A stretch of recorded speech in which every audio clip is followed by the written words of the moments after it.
capitalism isn't, to me, it's an ideology of capital. The most important thing is the concentration of capital, and it means that we seek and prioritize profit and the accumulation of money above all else, and we seek it at any human and environmental cost. That is what that means. No. Rand Paul just exposed the biggest lie AOC has ever told about capitalism. And if Americans don't wake up to it now, we could lose the very freedoms that built this country. Stay right here, hit that like button, subscribe, and let's break down exactly how Rand Paul just destroyed the socialist myth. Well, there's a couple of points. They complain about the top 1% in capitalism. There's also a top 1% in socialism, too. These are the people who are brother to the dictator, Maduro's family, whether or not you're in the army or the military in a dictatorship. They still have a top 1%. They're being fed well in Venezuela if you're in the top 1%, which means you're a crony of the dictator. So it's the same thing. In capitalism, there's a top 1% and a top 10% and a top 50%, but it's based, at least for the most part, on merit, on how hard you work. Some of it's luck, but it's really whether or not someone buys your services or buys your products. With regard to how much we spend on things, the Democratic Socialists, AOC and Bernie, they say, well, all you have to do is tax the millionaires and billionaires. Although I think Bernie's dropped the millionaire part now that he's in that category. Everybody's rich. Yeah, now it's just the billionaires, I think. But the math doesn't work out. And this is a big thing. And this is really the big lie they have. They say, we want to be like Scandinavia. We want the socialism of Scandinavia where everything's free. College, paid leave, all of this stuff. Everything's free. But the dirty little lie is that in Scandinavia, everybody pays high taxes, not just the rich. They don't tax the top 1% over there. Everybody, starting with the poor, pays a 25% sales tax. You think people would rebel in America at a 25% national sales tax? Added on to the federal, state, and local Exactly. taxes. One of the big things is also that when you pay the taxes, you give up your choice making. You look at public education, right? You pay your taxes, and you're assigned a building named after a dead president, and that's where your kids go unless you pick up and move. There is no shopping the marketplace. And what happens when we levy these taxes, they keep talking about the middle class, the Democrats, everything's for the middle class, but what you find is that the very rich people, they can pay the taxes and send their kids to private school. They can pay the taxes and get supplemental insurance. They're not going to be affected by this new pricing system. It's people in the middle who are no longer going to have choices. They're going to trade their liberty and their property for the government return, and you can't get $1 of service for $1 of taxes. So people in the so-called middle class are going to be stuck with whatever the government grants them. I think that's a good point, that the rich will be able to opt out of socialism and still find private avenues, but the regular folks who are so much of their income is taken in taxes don't have a choice. But it is also, it brings us to sort of talking about ultimately capitalism versus socialism. Capitalism is freedom of choice. That was Milton Friedman's book, Free to Choose. Socialism, the choices are done by an elite, by a Politburo, by a 1%. But that 1% is people who are loyal to the party and loyal to all the edicts of the party, and they rise up and they become cronies to the dictator. In capitalism, it's much more, the power is diffused through the system. And there are people who rise, a significant amount of people start at the bottom of the economic ladder in America and still rise to the top. And people at the top don't always stay there. And a lot of people don't realize this. Only 6% of people who made $1 million last year will make $1 million this year. People are going up and down the ladder all the time. The other thing they ignore about the top 1%, it's just not the same people. It's different people all the time. Every month, the top 1%. Every generation, the top 1%. And Bill Gates, who doesn't always get this right, had a good comment. He said, when you look at Fortune 500 or the top 500 or 400 richest people in the country, there's nobody there that bought land in 1792 and is still charging rent. There is some familial wealth in our country, and it is easier if your parents are richer. But I tell people there's never been a better time to be alive, whether you're white, black, or brown. This is the best time in the world. The poor in our country are richer than kings used to be. Seriously, as far as the way you live with indoor plumbing, air conditioning, antibiotics, life expectancy of 80 years.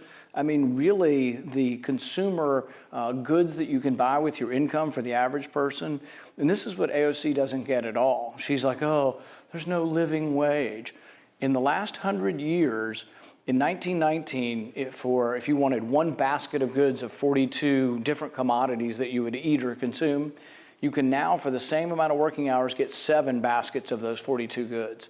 So really the purchasing power of the individual wage, of the working wage, same amount of hours, is amazing at what you can actually consume now still at a regular working wage. When we talk to young people, when we talk to people who are going to be voting for the first time, this generation has the most choice making in its life than any generation before it, yet they believe in people like the Democratic Socialists, but they don't behave like them. If you're taking an Uber to a party to go on a date with someone you met on an internet dating app, you're doing all these things in the free market, and someone comes along and says, well, give all that up for a government service. For some reason, conservatives and libertarians are having a hard time letting these people know their behavior is the opposite of their beliefs. Well, they need to know where wealth came from. They also need to realize how wealthy they are. They don't realize how well we have it. And humanprogress.org is a great website that Cato started. And they look at statistics with the same dollars. And in 1800, almost 90% of people lived in extreme poverty. That's less than $2 a day. Using constant dollars, when I was born in the 1960s, it was only about a third of the people lived in extreme poverty. So we went from 90% in 1800 to a third in 1960. Today, it's less than 10%. I mean, this marvelous ability to trade with the world and buy products and the marvels of capitalism and trade have instead of 90% living in poverty, only 10%, less than 10% live in extreme poverty now. That comes from capitalism. When you look at people in government who really believe that they have the intellect and the ability to make decisions for 330 million or 40 million or wherever we're at right now, if you're a conservative or a libertarian, you look at that and you go, that is the essence of tyranny. You believe you know people better than they know themselves, and they shouldn't make choices with their own income. And I think that is the struggle that we are seeing right now that's going, that you know, as every one of the Democrats running for president, they all want some great new tax and spend scheme, whether it's universal pre-K, single payer, whatever it is, Medicare for all, but they ignore the fact that by doing that, they're taking away the right of the individual to chart their own course, make their own decisions, buy their own products.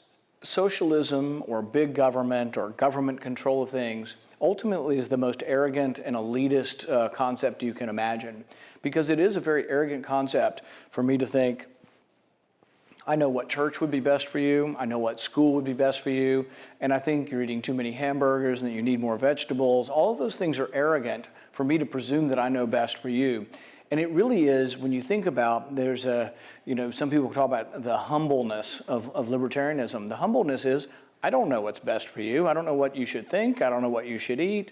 I could give you advice if I were a nutritionist or something, but it would be advice and persuasion. And this is what is the real difference between those who believe in liberty and those who believe in coercion is they think they know what's best, and they're willing to send a guy with a truncheon and beat you over the head if you don't listen. And they say, oh, no. Will stop till morale improves. Yeah, and they say, oh, we're not willing to do that. We're just going to fine you. Well, what if I don't pay the fine? They'll put you in jail. Ultimately, it's the threat of state violence, but because they presume they're right. I don't presume I'm right or wrong. I will try to convince you of my ideas or convince you to buy my products or buy my services, but I'm not going to presume that I'm going to send the government to make you do it. And the left does. So the left is about force.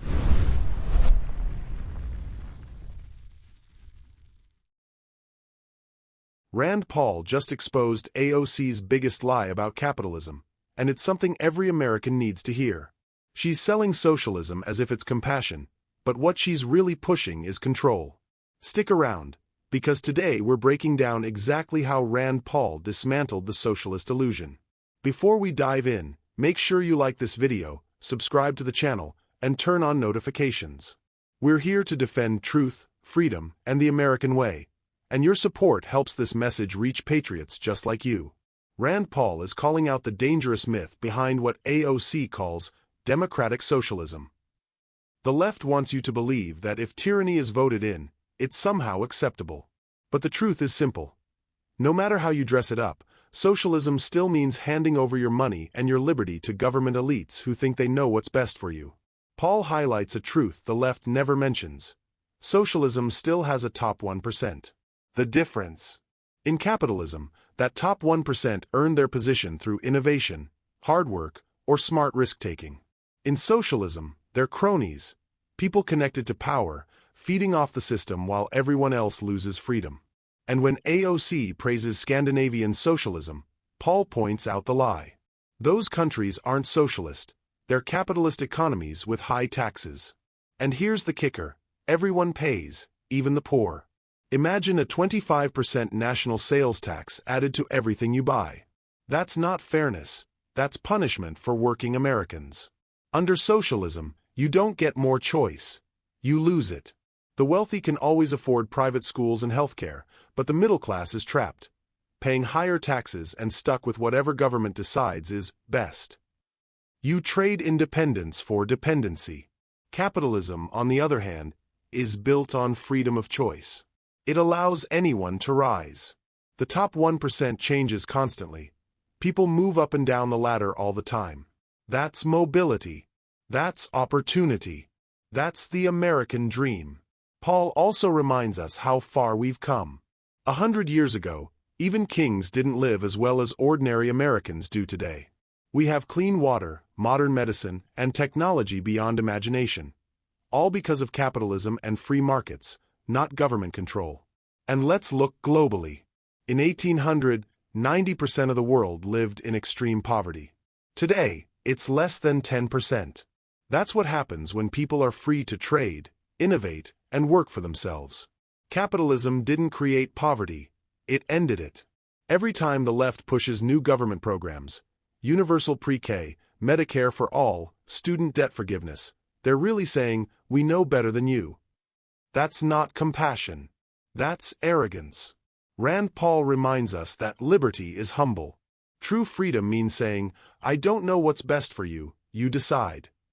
Socialism says the opposite. We'll decide for you. And once government takes control, it never gives it back. So when Rand Paul slams AOC for lying about capitalism, he's defending the very foundation of America. The right to make your own choices, earn your own success, and live without government interference. If you believe in that vision, if you believe in freedom over control, opportunity over entitlement, then like this video, subscribe to the channel, and share this message with someone who needs to hear it. Because the truth is simple. Capitalism built America. Socialism would destroy it.